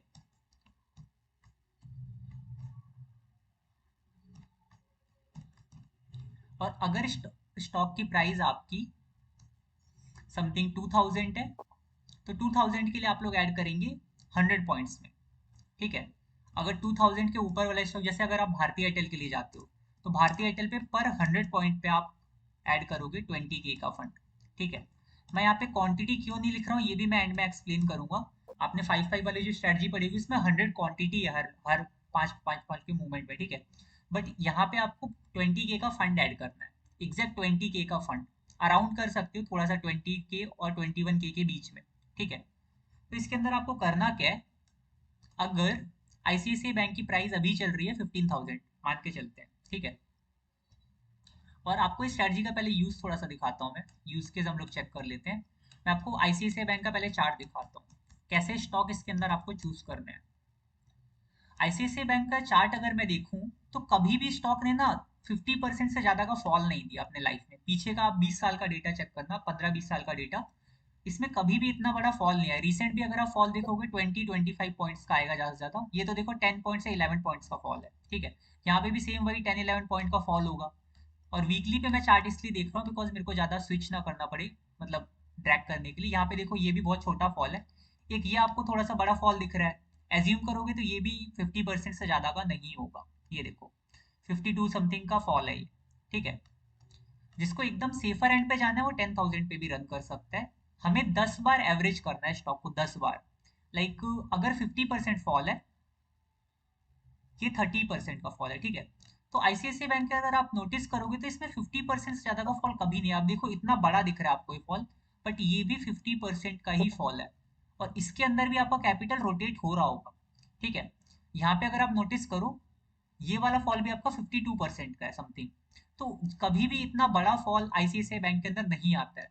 और लार्ज कैप के अंदर आपका फायदा क्या होता है स्ट्रेटजी में, मेन चीज है कि जब भी निफ्टी रिकवर करेगा, उसके साथ साथ आपका आईसीआईसीआई बैंक, एचडीएफसी बैंक, ये स्टॉक्स करेंगे ही करेंगे रिकवर, क्योंकि बहुत ज्यादा वेटेज रखते हैं लोग निफ्टी में, प्रॉपर प्राइस सिंक करके चलती है। जैसे अभी हमने पीएनबी स्टॉक एक देखा था जिसमें हम लोग 5-5 वाली स्ट्रेटजी अप्लाई करते हैं, ठीक है।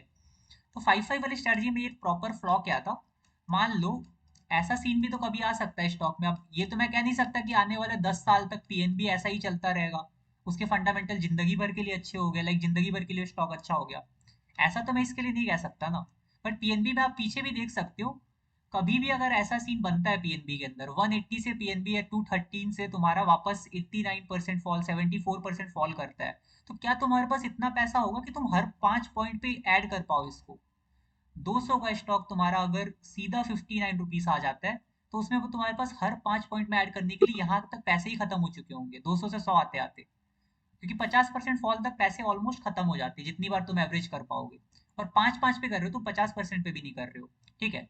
और यहाँ तक आने के बाद फिर ये वाला जो रेंज है पूरा, ये जो चला है पीएनबी के अंदर इतना बड़ा सा, ये जो 4-5 साल का मूवमेंट है, 3-4 साल का समथिंग रेंज है, जब तक इस प्राइस पे नहीं आता है तब तक आपका पूरा फंड ब्लॉक रहेगा 5-5 वाली स्ट्रेटजी। आप उस फंड को ना तो यूटिलाइज कर पाओगे ना उसके साथ कुछ कर पाओगे, ठीक है। तो बेटर ये नहीं होगा हम लोग ऐसे स्टॉक चूज करें जो कभी इतना फॉल ही ना करे। अगर हमें पैसे को रोल ओवर करना है, तो रोल ओवर करने के लिए हमारे पास ऐसे स्टॉक होने चाहिए जो कि निफ्टी के साथ मूवमेंट में रहे। अगर निफ्टी फॉल कर रहा है फॉल करे, निफ्टी राइज कर रहा है राइज करे। अगर हम ऐसे स्टॉक में स्ट्रेटजी को अप्लाई करते हैं तो हमें बेटर रिजल्ट मिलेंगे। अगर हम ऐसे स्टॉक चूज करते हैं जो फंडामेंटली पीएनबी अभी बहुत स्ट्रॉन्ग है, अब इतनी जल्दी फॉल नहीं करेगा, बट कभी फ्यूचर में ऐसा सीन बनता है तो पीएनबी के अंदर अच्छा फॉल हमें अगर देखने को मिलता है तो हमें दिक्कत होगी। अब इसमें देखोगे तो यहाँ पे चलो ये 50% फॉल अब जल्दी नहीं करेगा, अब इसके फंडामेंटल्स भी अच्छे हो चुके हैं और चार्ट भी अच्छा परफॉर्म कर रहा है कुछ टाइम से। बट कई सारे स्टॉक्स ऐसे होते हैं जो अचानक से आपको ऐसा फॉल दे सकते हैं। दैट्स वाई आप सिर्फ और सिर्फ लार्ज कैप में ट्राई करो। लाइक एचडीएफसी बैंक का अगर हम लोग चार्ट देखते हैं, तो एचडीएफसी बैंक के चार्ट में भी आप देखोगे 50% से ज्यादा बड़ा फॉल कभी नहीं आया इसके अंदर। क्राइसिस वाली सिचुएशन में 2008 का जो क्राइसिस हुआ था, वो भी आप देख सकते हो पीछे चल के, 2020 में तो आपको मैंने अभी रिसेंटली आईसीआईसीआई बैंक में भी दिखाया, 2008 में भी एक क्राइसिस आया था, वहां पे भी चेक करते हैं, ठीक है। 2008 में देखना फॉल कितना है इसके अंदर, ये वाला फॉल था, हमने आईसीआईसीआई बैंक में भी 2008 का फॉल देखा था, एंड इसके अंदर भी देखो कितना है ये, इतने बड़े क्राइसिस में भी 56% का फॉल है। अब सोचो 56% के फॉल में भी ये फॉल स्ट्रेट फॉरवर्ड नहीं आया, जैसे पीएनबी में आपने देखा था स्ट्रेट फॉरवर्ड फॉल था, इसके अंदर आपका जो फॉल आया है कहीं ना कहीं यहाँ तक गिरा है, फिर ये उठा भी, तो इस पे उसमें राइज में आपको पैसा बनेगा भी, नीचे गिरा, इस राइज में आपको दोबारा पैसा बनेगा, नीचे गिरा, इन छोटे छोटे राइज में भी आपका पैसा बनता रहेगा, और जब ऊपर उठना स्टार्ट करेगा कॉन्स्टेंटली आपका पैसा ग्रो करेगा। आई मीन फॉल में भी आप कमा सकते हो स्ट्रेटजी के साथ, ठीक है। तो मेजर जो फ्लॉज थे जिसमें आप लोग मतलब फॉल के अंदर जो उसमें फंस सकते थे, जो 5-5 वाली स्ट्रेटजी थी, यहाँ पे आप उस फ्लॉज में फंसोगे नहीं, लाइक फॉल आ रहा है तो भी आप कमाओगे, बिकॉज लार्ज कैप के स्टॉक एकदम स्ट्रेट फॉल नहीं देते हैं, उस बीच में कभी भी अगर आपका मूवमेंट आएगा जितना हमने डिसाइड किया है, उस मूवमेंट में आपका पैसा रोल ओवर होता रहेगा, ठीक है। अब बात आती है इसको अप्लाई कैसे करना है, ठीक है। वापस से निफ्टी के चार्ट पे ही चलते हैं जहाँ हमने लिखी थी कुछ चीजें।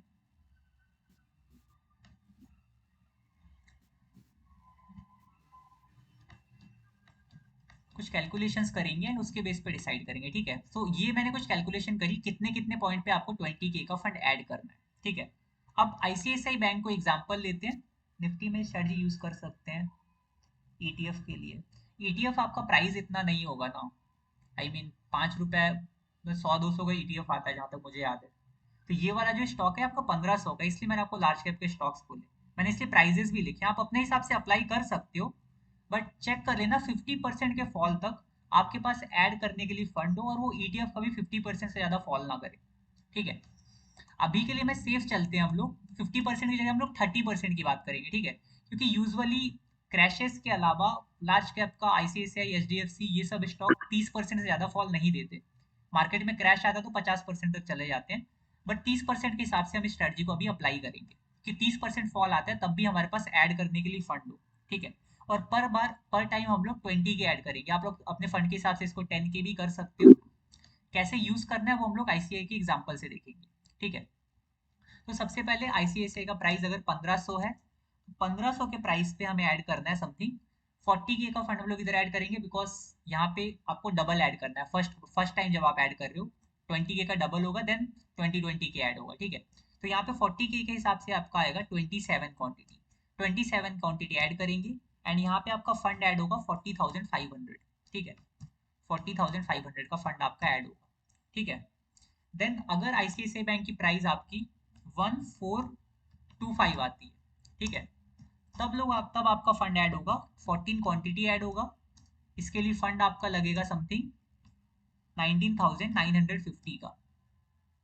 मैं राउंड फिगर करके आपको ऐड करना है, अगर कोई 0.6 से ज्यादा वैल्यू आती है तो क्वांटिटी आप कम कर, 0.6 से ज्यादा आती है तो एक प्राइस ऊपर ले लेना, एक क्वांटिटी ऊपर, अगर 0.6 से कम आती है तो आप एक क्वांटिटी नीचे ले लेना, ठीक है। क्वांटिटी इस तरह आपको सेलेक्ट करनी है 20K के फंड पे, डिवाइड कर सकते हो आप 20K को 1425 से, जो भी नंबर आएगा उसके बेस पे आपको क्वांटिटी सेलेक्ट करनी है पर 75 पर, क्योंकि आईसीआईसीआई बैंक के लिए हम लोग कर रहे हैं, ठीक है। एंड इसके साथ अगला आएगा हमारा 1325 का प्राइस, ठीक है। 1325 के प्राइस पे आपको ऐड करना है 15 क्वांटिटी, ये कैलकुलेटेड है, आप इसको लिख भी सकते हो, बाकी स्टॉक के लिए भी सेम काम करेगी, आप कैलकुलेशन कर सकते हो, ठीक है। यहाँ पे आपकी ऐड होगी 15 क्वांटिटी, प्राइस आपका फंड रिक्वायरमेंट होगा 20,500, ठीक है। देन सिमिलरली 1275 आएगा अगला प्राइस, इसमें आपका फंड रिक्वायरमेंट होगा 60, ये क्वांटिटी रिक्वायरमेंट होगा 60, एंड फंड रिक्वायरमेंट होगा आपका 20,400। देन अगला प्राइस आपका आएगा 12,000, ठीक है। देन आपका फंड क्वांटिटी रिक्वायरमेंट होगा यहाँ पर 70, एंड फंड रिक्वायरमेंट आपका होगा 20,400। देन वापस से हम लोग का आएगा यहाँ पे 1125, यहाँ पे आपका होगा फंड रिक्वायरमेंट, क्वांटिटी रिक्वायरमेंट होगा 18, फंड रिक्वायरमेंट होगा आपका 20,250। मैं आपको लास्ट में समझाऊंगा मैंने एग्जैक्ट करेक्ट मतलब ऐसा कांस्टेंट क्वांटिटी क्यों नहीं रखा, उसके पीछे एक रीजन है, वो आपको मैं 5-5 वाली स्ट्रेटजी के फ्लॉज में समझा दूंगा अभी। 1050, ठीक है, अगला हमारा प्राइस आ रहा है 1050, यहाँ पे हमारे पास होना चाहिए समथिंग 19 क्वांटिटी हमें ऐड करनी है, फंड हमारा लगेगा 19,950, ठीक है। यहाँ पे हम लोग को ऐसे ऐसे ऐड करना है, ठीक है। अब इस पर्टिकुलर चीज को हम लोग देखेंगे एक बार आईसीआईसीआई बैंक के चार्ट में, आईसीआईसीआई बैंक,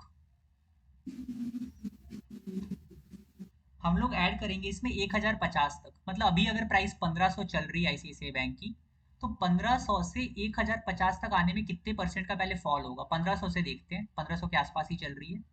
तो 1500 से 1050 तक लेंगे प्राइस हम लोग, ये देखो कितने परसेंट का फॉल है, ये ऑलमोस्ट 30% का फॉल है, एग्जैक्ट 30% का फॉल है, ठीक है। मतलब 30% के फॉल तक मैं आईसीआईसीआई में फंड ऐड कर सकता हूँ, और जैसे ही राइज होना स्टार्ट होगा मेरे पैसे ग्रो करने लगेंगे, ठीक है। तो इस वाली पूरे की पूरी रेंज में हम लोग प्ले कर सकते हैं आईसीआईसीआई बैंक को, जब तक क्राइसिस नहीं आएगा इतना बड़ा फॉल हमको देखने को नहीं मिलेगा, ठीक है।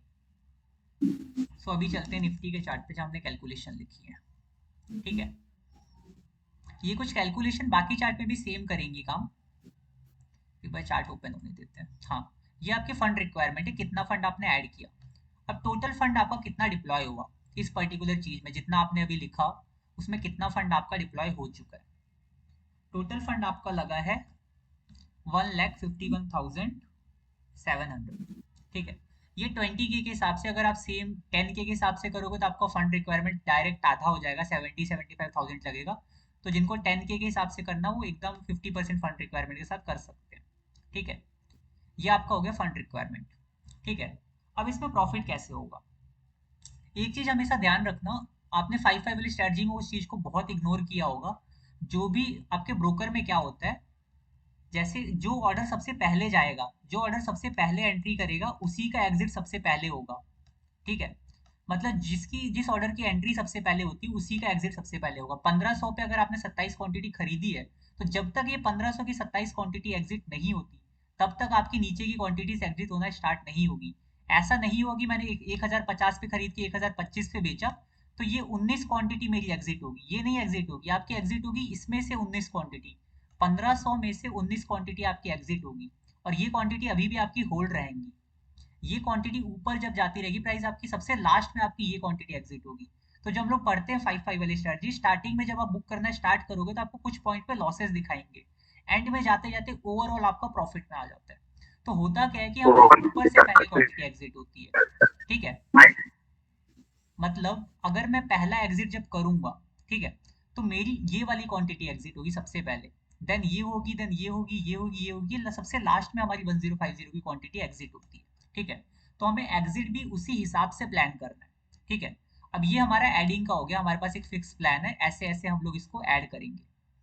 अब आपको एग्जिट कैसे करना है, अब मैं आपको सिंपल एग्जिट बताता हूँ, जो हम लोग जीटीएफ वाले रूल में हमने पढ़ा हुआ सेम वो एग्जिट देखते हैं, देन नॉर्मल एग्जिट जो हमें करना चाहिए कैसा वो भी मैं आपको बताऊंगा, ठीक है। जो हमने 5-5 वाले रूल में पढ़ा है, हमने एग्जिट पढ़ा है कि ये वाले में हमने जितनी क्वांटिटी ऐड करी ऊपर हम लोग उतनी क्वांटिटी एग्जिट करते रहते हैं, ठीक है, बार बार एग्जिट नीचे वाली क्वांटिटी हमारी होती रहती है। तो उस रूल के हिसाब से हमें अगर 1050 पे हमने 19 क्वांटिटी खरीदी है, तो 1125 पे हमें 19 क्वांटिटी एग्जिट करनी है, राइट।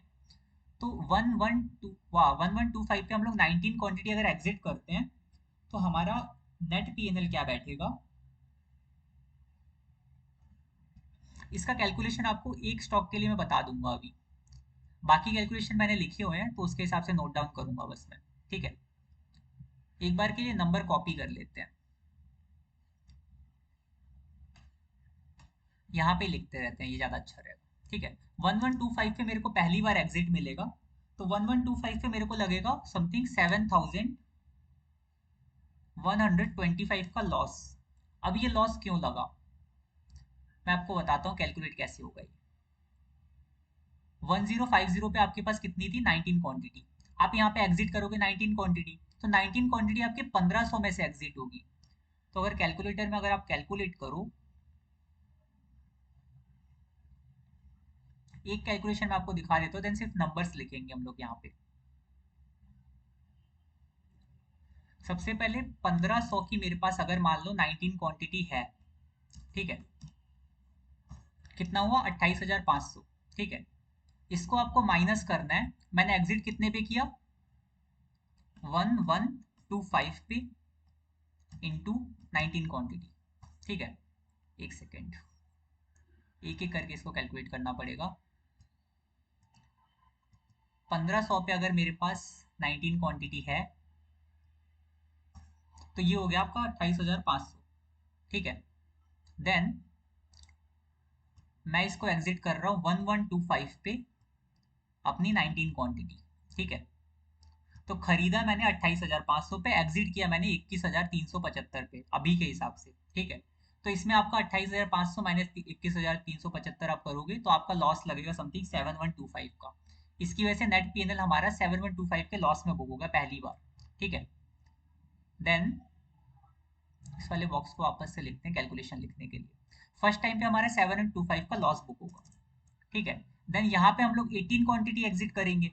वो एग्जिट आपकी कुछ क्वांटिटी यहाँ से होगी, कुछ क्वांटिटी 1425 से होगी। वहां पे आपको लगेगा 4650 का लॉस। देन ऊपर अगर हम लोग चलते हैं और ज्यादा, इसके बाद आपका लगेगा 15 माइनस 1575 का लॉस। ये तीन आपके पहले लॉसेस लगेंगे। देन यहाँ पे आपको लगेगा प्रॉफिट, वो होगा 1050 का एग्जिट करने के बाद। यहाँ पे जब आप एग्जिट करोगे आपको होगा प्रॉफिट समथिंग 3225 का। यहाँ पे जब आप एग्जिट करोगे तो होगा आपको प्रॉफिट 4950 का, ठीक है। और दो क्वांटिटी हम लोग ऊपर एग्जिट करेंगे, ये होगा हमारा 1575 पे एग्जिट, और एक एग्जिट होगा हमारा 1650 पे, ठीक है। लास्ट एग्जिट हमारा 1650 पे होगा। तो यहाँ पे जब आप एग्जिट करते हो तो यहाँ पे आपको होगा समथिंग, यहाँ पे अगर आप एग्जिट करते हो आपको 6225 का होगा प्रॉफिट। क्वांटिटी कितना एग्जिट करते हो मैं आपको बताता हूँ यहाँ पर भी। सबसे लास्ट वाला ये भी लिख लेते हैं, पहले नंबर लिख लेते हैं यहाँ पे। यहाँ पे आपका होगा समथिंग 8400 का प्रॉफिट, ठीक है। अब ये प्रॉफिट लॉस मैंने कैसे लिखा है, ये वाला कैलकुलेशन मैं आपको बताया था। ये वाली क्वांटिटी यहाँ एग्जिट हो रही है, ये क्वांटिटी यहाँ एग्जिट हो रही है, ये क्वांटिटी यहाँ एग्जिट हो रही है, ये क्वांटिटी यहाँ एग्जिट हो रही है। जितनी मैंने खरीदी 5 रुपये उठती है मैं उस क्वांटिटी को एग्जिट कर रहा हूँ, ठीक है। जैसा हमने 5-5 वाली स्ट्रैटेजी में पढ़ा था वैसा ही एग्जिट प्लान कर रहे हैं। देन यहाँ पे मेरे पास 27 क्वांटिटी बची है, बट यहाँ पे मैं डबल खरीदी थी 13 और 14 करके। तो 13 क्वांटिटी मैं यहाँ एग्जिट कर दूंगा, 14 में यहाँ एग्जिट कर दूंगा। मतलब यहाँ करिए मैंने 13 क्वांटिटी एग्जिट, यहाँ करिए मैंने 14 क्वांटिटी एग्जिट, ठीक है। ये इसके हिसाब से मैंने कैलकुलेशन करा। अगर आप नेट इसका कैलकुलेट करते हो आपको नेट प्रॉफिट यहाँ पर होगा समथिंग 10,500 का। मतलब यहाँ से यहाँ तक 30 पॉइंट के नीचे मूव जाके इतना उठेगा ये, तो आपको 10,500 का प्रॉफिट होगा समथिंग 10%। तो ये इतना बड़ा प्रॉफिट आपको नहीं दे रहा है, मतलब मेजर प्रॉफिट नहीं है। बट इस स्ट्रेटजी को अगर आप थोड़ा ढंग से प्ले करो, लाइक मेरा अगर एग्जिट कहाँ से हो रहा है, सबसे पहले यहाँ से एग्जिट होना स्टार्ट होता है। तो क्यों ना मैं पहले यहाँ वाली क्वांटिटी एग्जिट करूँ। अगर यहाँ पे मैंने 13 क्वांटिटी पहले ऐड करी फिर 14 ऐड करी, तो पहले मैं 13 एग्जिट करूँ। इसको डिवाइड बाई 2 करना, 13 और 14 आएगा, दो नंबर्स में आएगा। तो सबसे पहले मेरे को 13 एग्जिट करनी चाहिए, फिर मुझे 14 क्वांटिटी एग्जिट करनी चाहिए, फिर मुझे यहाँ पे 14 क्वांटिटी एग्जिट करनी चाहिए, फिर मुझे 15 क्वांटिटी एग्जिट करनी चाहिए। मतलब क्वांटिटी एग्जिट के लिए मुझे रिवर्स ऑर्डर में करनी चाहिए, ना कि मुझे यहाँ से लेके यहाँ तक क्वांटिटी एग्जिट करनी चाहिए। ये मैंने क्यों बोला, अभी देखो कैलकुलेशन में बहुत फर्क आएगा। अगर मैं सबसे पहले 13 क्वांटिटी एग्जिट करता हूँ 1125 पे, अब देखना पीएनएल में कितना फर्क आता है। यहाँ पे मुझे लगेगा 4,875 का लॉस, ठीक है। अब यहाँ पे अगर मैं देखूंगा यहाँ पे मुझे लगेगा समथिंग 4,200 का लॉस। यहाँ पे अगर मैं देखूंगा तो मुझे लगेगा समथिंग 2,175 का लॉस। यहाँ पे मुझे लगेगा 150 का प्रॉफिट।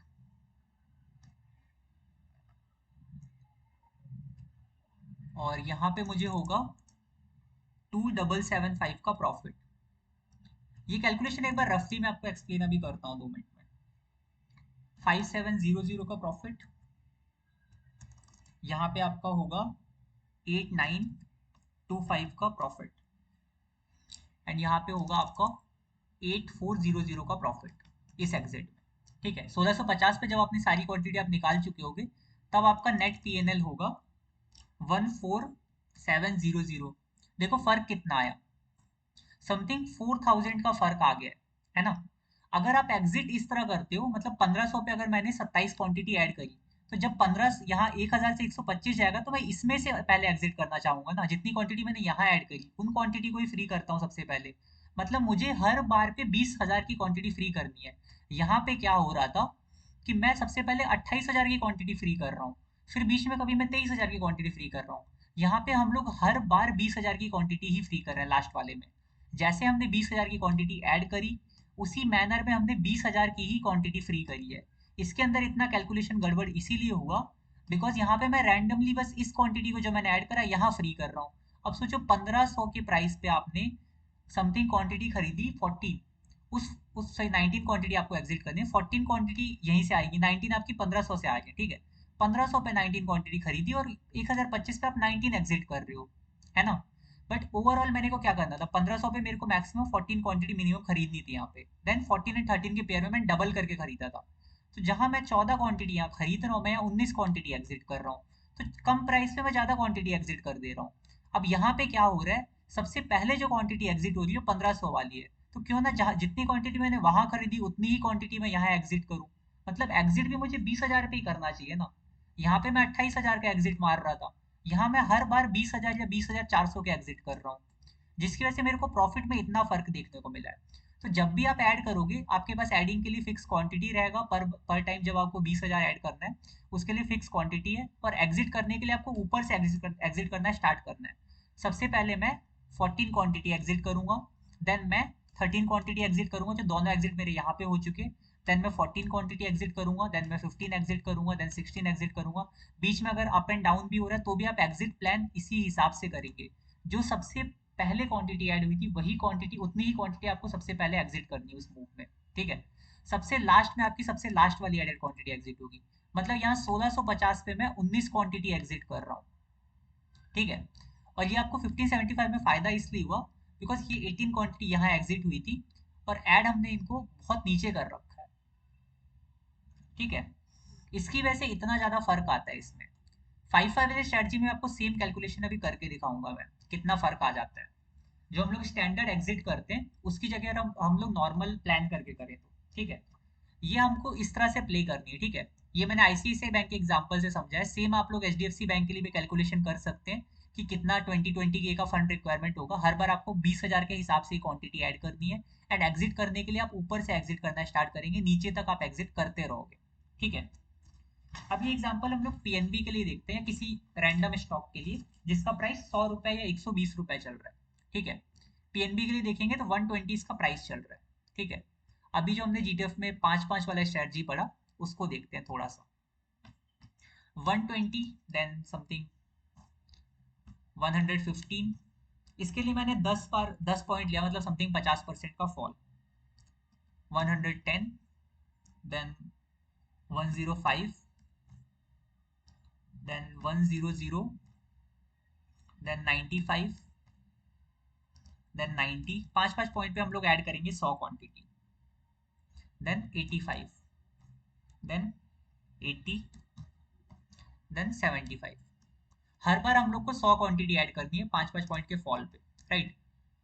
अभी तक आपने देखा होगा 5-5 वाली स्ट्रेटजी मतलब काफी ज्यादा पावरफुल बताई जाती है, बट उतनी पावरफुल रियलिटी में वो है नहीं, जहां तक मुझे लगता है। बिकॉज कैलकुलेशन वाइज मैं आपको दिखाऊंगा कितना प्रॉफिट आपको मिलता है। 200 आपने यहाँ पे 200 ऐड करी, ठीक है। जैसा हमने उधर डबल ऐड किया यहाँ भी हम लोग डबल ऐड करें 200। देन इसके बाद हम लोग यहाँ पे ऐड करेंगे 100, ठीक है। यहाँ पे ऐड करेंगे 100, यहाँ पे भी 100 ऐड कर लो, यहाँ भी 100 क्वांटिटी ऐड करो, यहाँ भी 100 ऐड करो, यहाँ भी 100, यहाँ भी 100, यहाँ भी 100, एंड यहाँ भी 100, ठीक है। देन यहाँ पे जो आपने 200 ऐड करी उसके लिए आपका फंड रिक्वायरमेंट हमेशा वही 10,000 का ही रिक्वायरमेंट होगा। 10 इधर सॉरी फंड रिक्वायरमेंट सेम नहीं है, यहाँ पे आपका फंड बहुत फ्लैक्चुएट करेगा, और इसका घाटा कितना होता है मैं आपको अभी कैलकुलेशन में दिखाऊंगा। अब यहाँ पे आपका 11,500 लग रहा है, थोड़ा सा और नीचे आया स्टॉक, अब आपका लगेगा 11,000। ये कैलकुलेशन आप लोग खुद भी कर सकते हो, काफी टाइम लगता है, मैंने इसको ऑलमोस्ट काफी टाइम बैठ के किया, मेरी मैथ्स भी बहुत बहुत वीक है। अब इसमें हर बार आपका वही समथिंग 500 कम होता जाता है, 9500। देन आपका लगेगा फंड 9,000 100 क्वांटिटी के लिए।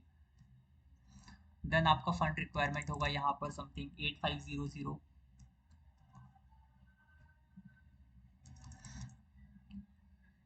देन आपका फंड रिक्वायरमेंट होगा 8,000, 9,000, 8,500, 8,000। मैंने कुछ गड़बड़ किया होगा। 11,500, 11,000, 10,500 से इधर 9,000 मिसिंग है। इधर आएगा 10,500 के बाद 10,000 आएगा यहाँ पे। देन आपका आएगा 9,500। देन आपका आएगा 9,000। देन 8,500। ये आपका फंड रिक्वायरमेंट है पर क्वांटिटी जितना भी गिरता जाएगा स्टॉक, ठीक है। देन आएगा 8,000। देन आपका आएगा 7,500। अब देखो इसके अंदर सबसे मेजर फ्लॉक है जब ये नीचे गिरता जा रहा है, ठीक है।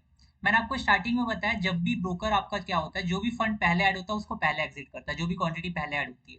अब इसके अंदर सबसे बड़ा घाटा क्या होता है, अगर हम लोग बार बार 100 क्वांटिटी एग्जिट करें तो ऊपर हम लोग 120 पे 200 क्वांटिटी खरीद चुके हैं।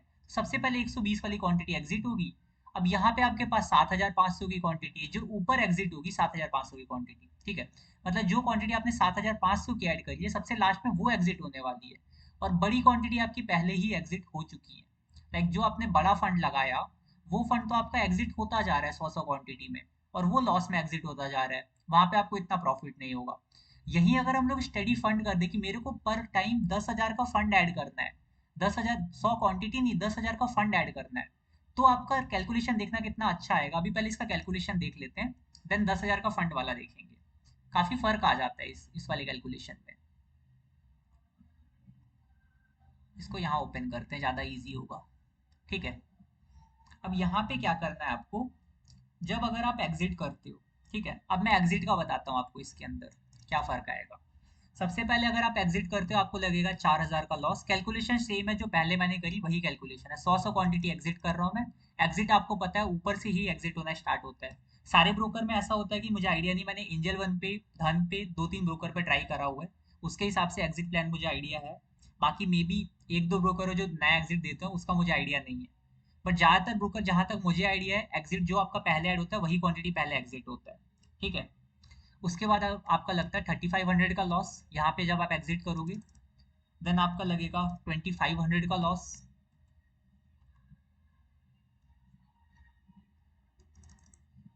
देन आपका लगेगा समथिंग 1,500 का लॉस। देन आपका लगेगा 500 का लॉस। देन आपका लगेगा 1,500 का प्रॉफिट। ये लॉस पीएनएल कैलकुलेट करने की आपको जरूरत नहीं, बस क्वांटिटी कैसे एग्जिट करनी, कैसे ऐड करना, वो ध्यान रखना। ये कैलकुलेशन मैं इसलिए आपको दिखा रहा हूँ ताकि आपको आइडिया रहे आपको प्रॉफिट कितना लगेगा, ठीक है। 1,500 का आपको प्रॉफिट लगा है यहाँ पे, 500 का लॉस लगा सबसे पहले। देन 1,500 का, एक 500 का प्रॉफिट भी लगेगा। 500 का लॉस है, देन 500 का प्रॉफिट है। देन 1,500 का प्रॉफिट है यहाँ पर आपका। 1,500 का प्रॉफिट 115 पे हो रहा है ना, 110 पे हो रहा है। इसको हमने 85 से स्टार्ट किया है, एक सेकेंड। इसका कैलकुलेशन स्टार्ट 80 से होना चाहिए। -4,000, -3,500, -2,500, -1,500। ये आपको एग्जिट करते टाइम कितना प्रॉफिट होगा वो कैलकुलेट कर रहे हैं हम लोग इसमें। देन ये आपको हो जाएगा +500, ठीक है। देन ये आपका होगा 1,500 प्लस, यहाँ पे आपका होगा 2,500 प्लस। देन यहाँ पे आपको एग्जिट करने पे मिलेगा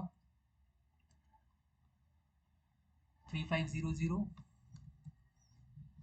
अभी भी आपके पास 200 क्वांटिटी पड़ी हुई है, क्योंकि 120 पे आपने 200 क्वांटिटी ऐड की, जो कि 125 पे भी एग्जिट होगी 100 क्वांटिटी। देन कुछ क्वांटिटी आपकी एग्जिट होगी 130 पे। 130 पे आपकी कुछ क्वांटिटी एग्जिट होगी, ठीक है। अब यहाँ पे भी आपकी वही 100 क्वांटिटी एग्जिट हो रही है। It's also kind of study use different demat account. हाँ, डिफरेंट डीमेट अकाउंट पे करेंगे। मैं आपको कैलकुलेशन बता रहा हूँ कितना आपको रियलिटी में प्रॉफिट होगा। लाइक जैसा आपने पढ़ा है लाइक ईटीएफ में कि 5-5% गिर रहा है, ऐड करते जाओ, तो वो स्ट्रेटजी उतनी फ्रिक्वेंटली वैसे काम नहीं करती। अगर आप 100 क्वांटिटी ऐड करते हो तो उसमें कैसे रियलिटी में आप उसको कैसे ज़्यादा यूटिलाइज कर सकते हो वो हम लोग डिस्कस करेंगे अभी। पहले आपको दिखा देता हूँ 5-5 वाली स्ट्रेटजी में आपको प्रॉफिट कितना होता है गिर के उठने पे स्टॉक के। अब इसमें मान के चल रहे हैं 50% फॉल करके स्टॉक उठ गया है, कितना क्रैश नहीं हुआ है, ठीक है। यहाँ पे समथिंग आपको 3500 का हुआ था प्रॉफिट। इसके बाद अगर आप 100 क्वांटिटी एग्जिट करते हो तो आपको 4500 का प्रॉफिट होगा। एंड यहाँ पे इसके बाद होगा आपको, ये 100,000 नहीं है, देन आपको होगा 5500 का प्रॉफिट, ठीक है। ओवरऑल आपका जो पीएनएल बनेगा वो आपका आता है 10,000। यहाँ पे इसके नीचे लिखते हैं ओवरऑल पीएनएल, बिकॉज यहाँ पे भी हमने कुछ क्वांटिटी ऐड करी हुई है। यहाँ पे लिखते हैं ओवरऑल पीएनएल। ओवरऑल आपका रिक्वायरमेंट था फंड 109,500 और पैसा आपका बनेगा समथिंग 6,000। अब ये किस हिसाब से बना है? 6,000 पैसा आपका बना है सिर्फ इतने बड़े फंड रिक्वायरमेंट में। और 6,000 आपका बना कब है? जब स्टॉक 50% उठ के सिर्फ 10% का मूव दिया है, तो 10% में आपने इसका 6,000 बना लिया है, ठीक है। अब ये बहुत बड़ा अमाउंट नहीं है, ये स्टॉक यहाँ से यहाँ होने में जितना टाइम लेगा उस बेस में आपका पैसा बीच में बनता भी रहेगा। बट एक रफली कैलकुलेशन है कि गिर के उठ गया तो इतना आपको 6,000 मिला है। अब ये कब मिला है? जब हमारी फिक्स क्वांटिटी है, 100 क्वांटिटी हम ऐड कर रहे हैं। अब अगर इसी कैलकुलेशन को हम लोग प्रॉपरली अपडेट करें तो फर्क देखना कितना फर्क आता है अब, ठीक है। ये हमारी कैलकुलेशन है 5-5 वाली स्ट्रेटजी में जो हमने जीटीएफ में पढ़ी। अब यही 5-5 वाली स्ट्रेटजी अगर आपको यूज करनी है और आप हर बार 10,000 का फंड ऐड करो, मैं कैलकुलेशन फिक्स कर रहा हूँ कि 10,000 का फंड हमें ऐड करना है। ये क्या हो गया इधर, कंट्रोल बाय, ओके ये, अच्छा ये कैलकुलेशन पूरा है। एक और बॉक्स बनाते हैं, वहां पे हम देखेंगे अब हम लोग 10,000 का फंड ऐड कर रहे हैं, ठीक है। पर टाइम 100 क्वांटिटी की जगह हम लोग 10,000 का फंड ऐड कर रहे हैं। कैलकुलेशन में चेंज बस इतना ही है। सेम चीजें कॉपी कर लेते हैं एक बार के लिए। कॉपी करेंगे ज़्यादा इजी पड़ेगा, कंट्रोल प्लस सी, कंट्रोल प्लस पी। कॉपी करके बस डेटा अपडेट कर लेते हैं, ठीक है। अब 120 पे आपको अगर समथिंग क्वांटिटी मेरे को ऐड करना है, 20,000 का फंड मेरे को ऐड करना पड़ेगा। अगर 10,000 तो डबल ऐड करना है, तो डबल ऐड करने के लिए मेरे को समथिंग 152 क्वांटिटी यहाँ ऐड करनी पड़ेगी, ठीक है। और फंड रिक्वायरमेंट मेरा होगा समथिंग 18,250, 18,250। सिमिलरली 115 पे अगर मुझे 10,000 की क्वांटिटी ऐड करनी है तो मुझे 79 क्वांटिटी ऐड करनी पड़ेगी। एंड मेरा फंड रिक्वायरमेंट बनेगा 9125, ठीक है। अब अगर मुझे 10,000 की क्वांटिटी 110 पे ऐड करनी है तो 83 क्वांटिटी मुझे ऐड करनी पड़ेगी। एंड फंड रिक्वायरमेंट मेरा बनेगा 9125।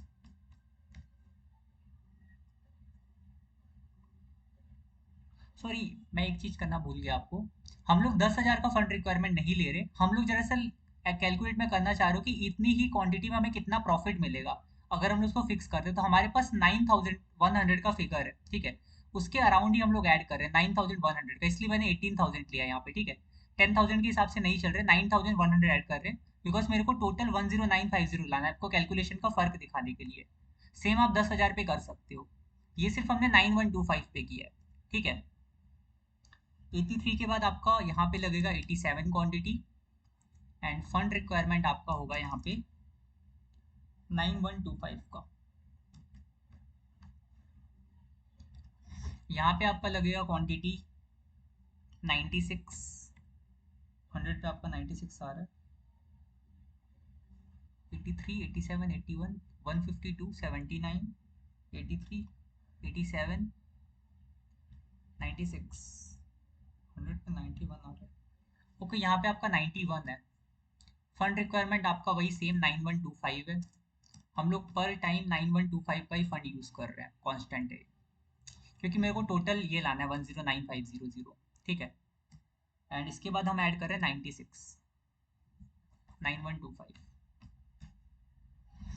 सेम फंड रिक्वायरमेंट यहाँ पे हम लोग हर बार 90 मतलब 9125 लाएंगे तो 101 क्वांटिटी हमें ऐड करना पड़ेगा। एंड फंड रिक्वायरमेंट आपका आएगा 9125। सिमिलरली आपको यहाँ पे भी सेम कैलकुलेशन लाना है, 107 क्वांटिटी आपका लगेगा, फंड आपका लगेगा 9125, ठीक है। सेम यहाँ पे आपका क्वांटिटी लगेगा 114, फंड रिक्वायरमेंट है 9125। यहाँ पे आपके लगेगा क्वांटिटी 121, फंड हम लोग ऐड कर रहे हैं 9125। पर टाइम मैंने 9125 ऐड करके मैंने इस कैलकुलेशन को 109500 ले आया। ठीक है, क्योंकि मुझे कंपेयर करना है इन दोनों को।